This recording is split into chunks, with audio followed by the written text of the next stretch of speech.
শুভ সকাল ধামরহাট। আমি এখন আমার এলাকা ধামরহাট শহরে সাইকেলিং করতেছি। আর আমার প্ল্যান আছে যে আমি সাইকেল চালিয়ে ধামরহাট থেকে রাজশাহী যাবো, যার জন্য একটু মানে ট্রেনিং করতেছি যে সাইকেল চালিয়ে যেন রাজশাহী যেতে পারি। আজকে যাবো না, বাট প্ল্যান আছে কয়েকদিন পর যাব। মানে এমনি আমার ধামরহাট শহরের যে রাস্তাগুলো মাত্র নতুন রাস্তা করলো, এগুলোতে ট্রায়াল দিচ্ছি। আর এই হচ্ছে আমার সাইকেল। জানি না মানে আমার মিশন কমপ্লিট করতে পারবো কি না। আর ওপাশে কিন্তু আইএসটি, নওগাঁ জেলার মধ্যে আইএসটি একটাই। আর রাস্তাগুলো কিন্তু অনেক সুন্দর অ্যান্ড ক্লিন, মানে নতুন রাস্তাগুলো করলো।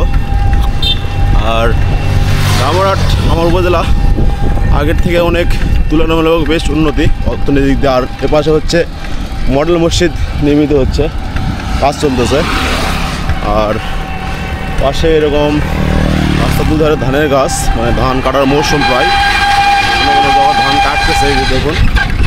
আর খুব ক্লিন রাস্তা। তো আপনারা চাইলে আমার শহর ধামরহাটে আসতে পারেন, অনেক সুন্দর একটি রাস্তা।